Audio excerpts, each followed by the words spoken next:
Good morning. Pleased to be joined with my colleague Ted Lieu, Vice Chair of the Democratic Caucus, as well as Greg Casar, the Chair of the Congressional Progressive Caucus, and the Chair of the New Democratic Coalition, Brad Schneider. Last week, House Democrats from every corner of our caucus voted against the House Republican budget, which cut Medicaid $880 billion to pay for tax cuts for billionaires. We want to make healthcare more affordable and more available to the American people. This is in stark contrast to Republicans who voted to kick children off their healthcare and to put seniors at risk. As President Trump prepares for tonight's speech, it's clear the Democrats are on the side of working people, while Republicans are only looking out for their billionaire friends. Trump and Republicans have broken their promise to lower costs on day one, which was his commitment to focus on tax giveaways for corporations and billionaires that don't need any more help. In fact, Trump's reckless tariffs just announced last night will raise prices on gas, produce at grocery stores, beer, lumber to homes, build homes, crude oil, and parts that make cars. As families struggle to make ends meet, Democrats are united against Trump and Elon Musk, dismantling the services that families rely on while steering more taxpayer dollars to themselves and their billionaire friends. They're dismantling the VA healthcare and laying off thousands of veterans as Trump stands with Putin and risks our national security. Tonight, we expect the president to put on a master class in dishonesty. We expect the president will focus not on everyday Americans, but on his friends and his ego. No matter what he says, he cannot change the damage he's done already, and the fact that his agenda is going to raise prices for everyday Americans. Vice Chair Ted Lieu. Thank you, Chairman Aguilar. Honored to be here with Representatives Greg Casar and Brad Schneider. I want to tell you about a meeting I had today with Vote Vets. They brought in a number of veterans who were fired. And I want to tell you a story about one of them. Her name is Eileen. She is an Air Force veteran. She then went to work for FEMA. She's in a rural part of Alabama. She was one of the first to volunteer with FEMA to deploy to Hurricane Helene. On President's Day, she got an email firing her with no notice, and she couldn't even go back to her office. They sent her UPS boxes saying, you put your government cell phone and laptop in this box and you ship it back to us. A few days later, she had to go out to a field where her supervisor from FEMA had to walk out and give her her box from her items at her office. She has 2 kids, 4 and 10. She now has no job. This is not how we should treat veterans, not how we should treat federal employees, not how we should treat any American. And this is what Donald Trump did to her. And he's done that to a large number of federal employees. And if you look at the federal workforce, about 1 in 4 are veterans. This is not how they should be treated. And most of these actions are simply brazenly illegal. We have a number of court cases being filed. We're winning a number of those cases. Others are going to go into litigation. And I call on the administration to stop illegally firing our veterans and other federal employees. I also now want to touch on the subject of tariffs. You've seen with the indiscriminate tariffs that the president has both imposed and threatened to impose, that not only is the stock market tanking, but also inflation is up, consumer sentiment is down, and Atlanta Fed has now predicted that we're going to contract this quarter in terms of GDP. That is shocking. And that is all because of actions of one person, the president, who is massively harming our economy. And then I'd like to conclude now on Ukraine. I don't know why Donald Trump is scared of Putin. He clearly is. He acts like he's scared of Putin. And right now, with his pause in funding to Ukraine, I just want to let the Ukrainians know to please hang in there. The president of the United States cannot extend that pause because it would be illegal. Congress, on a bipartisan basis, appropriated that funding to Ukraine. Ukraine is going to get that funding. And with that, I'd like to introduce our amazing representative from Austin, Texas, Greg Casar. He has done a fantastic job as leader of the Congressional Progressive Caucus. Thank you so much, Vice Chair Lieu and Chairman Aguilar. I also want to thank New Dems Chairman Brad Schneider, who I'm proud to call a partner in the fight to protect Medicare, Medicaid, Social Security, and the American people. Tonight, millions of Americans will tune in to watch the president address a joint session of Congress. I do not know what Trump will say, but I can guarantee you that he is going to lie to the American people and not tell them the truth about what MAGA Republicans in Congress want to do to you right now. So let me say it clearly. Whatever political games that Donald Trump plays tonight, whatever lies he tells and whatever show he puts on, people watching at home should know that Trump and House Republicans want to steal your health care, steal your taxpayer money, and hand it over to their billionaire buddies and to their donors. In Congress, Republicans are advancing a budget that would end Medicaid as we know it.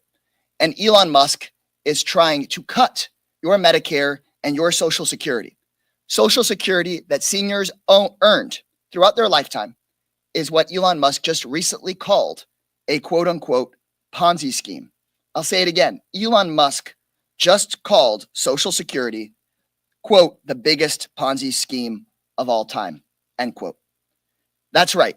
A guy that makes $8 million per day from federal government contracts thinks that seniors getting $65 a day from Social Security is a quote unquote Ponzi scheme.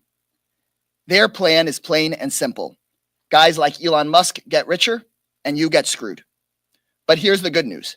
Democrats are united and fighting back to protect your Social Security, your Medicare, and your Medicaid.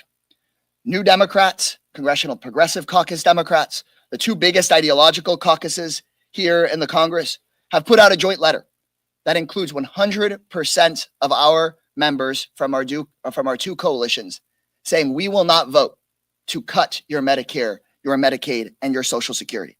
Over 200 House Democrats showed just in a matter of days that we are united with the American people in this fight.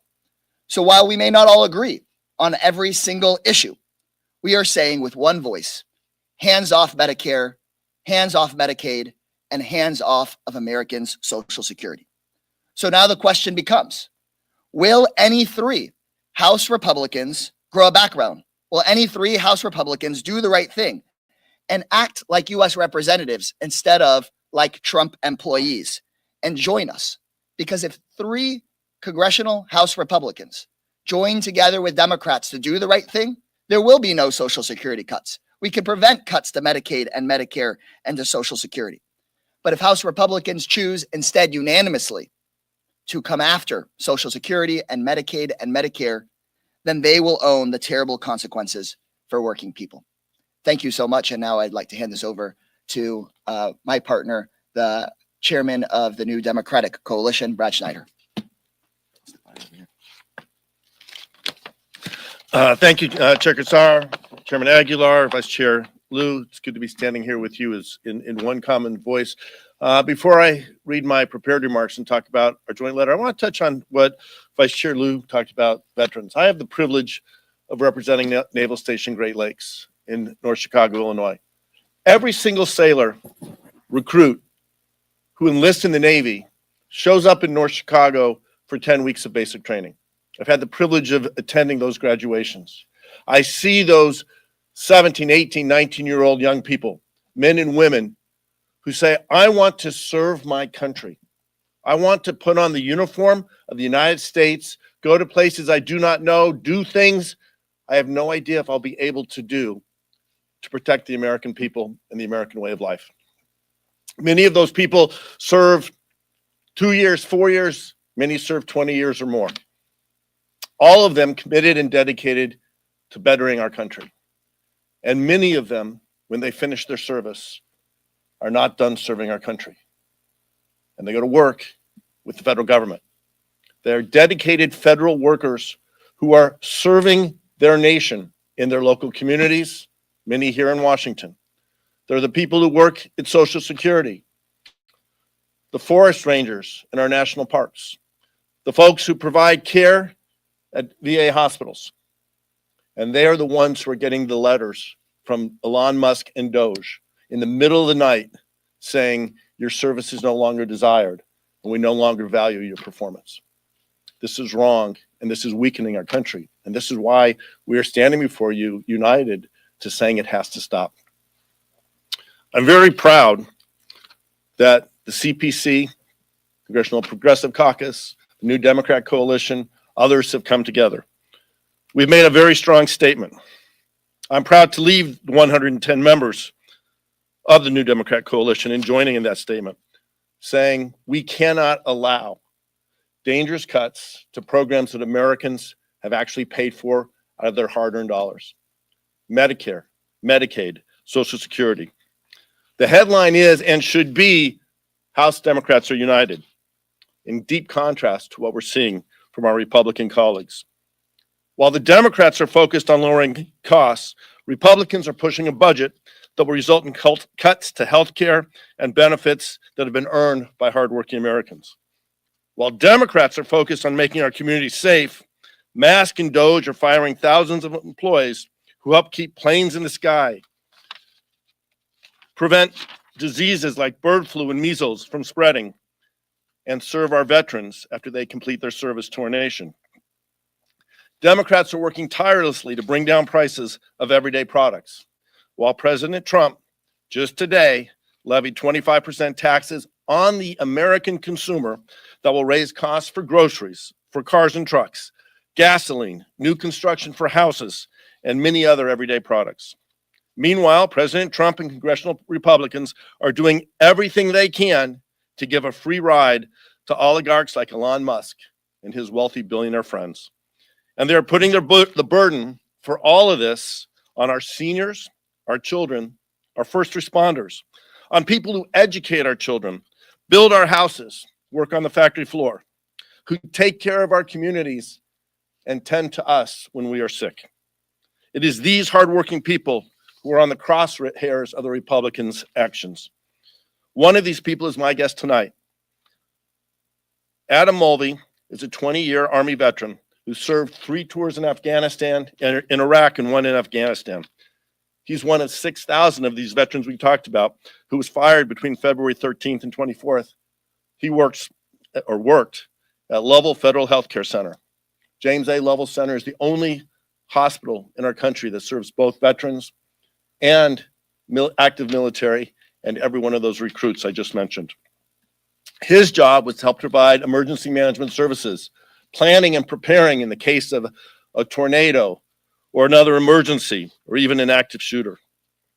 He served 35,000 veterans in our area, tens of thousands of active duty sailors and other military members, and the 40 to 50,000 people each year who go through Naval Station Great Lakes.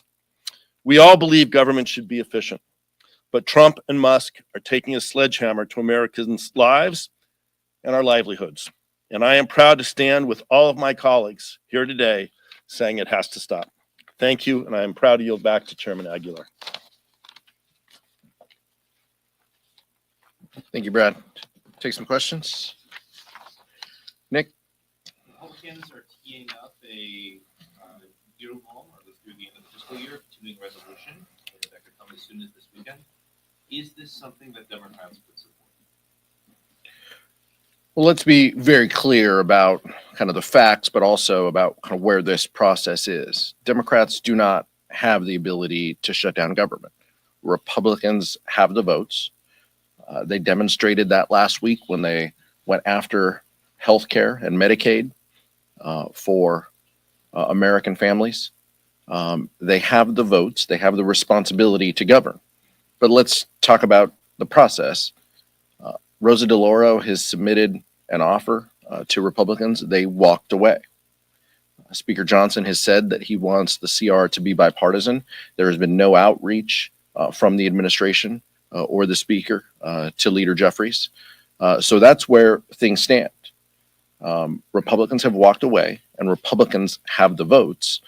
Then they should they have demonstrated time and time again that with their unity, they can go after healthcare and programs that we feel are important to the American people. How would you gauge the effects on the public if government were to shut down? What would be the level of suffering? Donald Trump shut down government before. Many of us up here were in Congress at that time. The administration historically has wielded that ability to keep agencies open and closed, but the American public will absolutely feel it. The potential to have offices closed, as my colleagues have mentioned, that is part of the point of what Trump and Elon Musk are doing here, is to fire employees, to close down offices, is their justification toward eliminating services that everyday Americans utilize and have paid for. That's where the focus is, but we understand that Republicans' goal might be to enact pain on the American people. We're angry about it. The Democratic Caucus is angry about it. We do not have the votes to keep government open. Republicans have the votes in the majority here, and so that's what we are. That's what we are concerned about, and we stand, as we always do, willing to be partners in every aspect of governance. But Republicans have the responsibility here. Can you talk about tonight as an opportunity for Democrats to get a certain message out to the public, and what exactly is the way that the top priority? We want the American people to know that we need to judge President Trump not just by the words that he says tonight, but by his actions that he has demonstrated. Time and time again, he has said one thing and done the other. Tonight will be no different. So we want the focus to be everyday Americans, their economic security, their health, their safety. That's what guides House Democrats every day. And we're going to use every tool available to amplify our message against this chaos. But we understand within that House chamber, he's the only one with a microphone. And so we will use our platforms and our opportunities to have our voices heard for our constituents and for the American people. Vice Chair Lieu. Sure. Chairman Aguilar is absolutely right. We need to look at the actions, and let me just tell you what has happened since Donald Trump took over. Inflation has increased. Consumer sentiment has fallen. There is now a measles outbreak in West Texas, even though measles was deemed eradicated a number of years ago. The stock market is tanking, and the administration has done nothing to help reduce the price of eggs. In fact, you can't find eggs in a number of places. And then they made it worse by firing people who work on bird flu research. Those are the actions of Donald Trump, and he is harming America. And we'll see what happens tonight, but he can't escape the really bad record he's already set forth. Michael. A couple of you mentioned the tariff. I want to ask you about the retaliatory tariff from Canada, Mexico, China. First, are you concerned about an escalating trade war? And what's your message to the American people out there who are already concerned about the high cost of living, the affordable housing crisis, the affordable child care crisis, and then to add these tariffs? What's your message to Americans who are concerned that their cost of living is just going to continue to go up? Yeah, this is absolutely harmful, but we have said that Donald Trump will make America less safe and more expensive. That is exactly what he's doing. Rarely do the four of us get up here and would acknowledge Rupert Murdoch and the Wall Street Journal, but they call this the dumbest trade war in American history. And we agree. The retaliatory tariffs will be coming from those countries. This is going to make auto parts, energy, things that Americans use more expensive. And that's terrible. And the American people are absolutely going to feel it. Republicans are acknowledging that everyday Americans are going to feel it, but they are not willing to stand up against it. that time and time again have proven that they will not push back against Donald Trump. And so that will translate to Americans paying more. And it's something that House Democrats are concerned about, or angry about. But that's where the administration wants to focus their time and attention. Brad Schneider. Thank you. So a couple weeks ago in my district, I had a roundtable meeting with farmers in my district, farm bureaus from each of the 3 counties in my district. And we were talking about the prospect. We're now past the prospect. China has announced a 15% tariff on U.S. agricultural products. One of the observations made, in fact, this gentleman opened up our conversation with remarking that United States farmers are the most productive. We're blessed to have incredibly fertile land, but we're also blessed to have an incredibly hardworking, capable agriculture industry. And we produce more food than we can consume as Americans. It's a good thing. We can help feed the world and a growing population. Challenge is that farming is a very low margin business. So if you take that food that we're exporting around the world and you make it more expensive, harder for American farmers to sell that food around the world, many of them are going to not make their numbers for the year. Their expenses are going to exceed their income, and ultimately they're going to go under. We saw this script 8 years ago when President Trump put tariffs in place then. And that trade war led us to have to bail out those farmers. Farmers don't want to bail out. They are hardworking people who want to succeed and pass what they do from generation to generation. And what the president is doing is undermining our agriculture sector, our rural communities, our nation as a whole. Last question. House Republican leadership has told its members that they should be doing fewer in-person town halls, more teletown halls, as there are more protests. And this morning, Speaker Mike Johnson said that Democratic activists are kind of overtaking these town halls in their districts. I'm wondering if you could speak on that a little bit, especially as Democrats have been doing more town halls in their districts. House Democrats are interested in holding our colleagues accountable. But these are not paid individuals, no matter how many times the speaker says it. These are Americans who are angry. They're angry that their health care could be taken away. They're angry that Elon Musk is running around firing people out of agencies that are providing services to them. And House Republicans are running scared. That's what we see. They are scared to answer the question from their own constituents about why they continue to support these efforts. That's the nature of where we are this moment, and I think it speaks a lot about House Republicans that they aren't even willing to take those local questions, or it has to be so specific, it has to be so filtered that they don't want to even answer questions from their constituents. But we will continue. House Democratic Caucus, New Democratic Coalition, Congressional Progressive Caucus, House leadership, everyone in our caucus is committed toward making sure the American public understands exactly what's at stake. Greg Caucus. Yeah. And I think that today's letter answers that question perfectly for you. It's pretty simple to go back to your district and face Democratic and Republican voters alike if you're willing to represent your voters and protect their Social Security and their Medicare and their Medicaid and their quality of life. House Republicans would have a much easier time going and speaking to their constituents if they weren't trying to steal their health care in order to give a billionaire a tax break.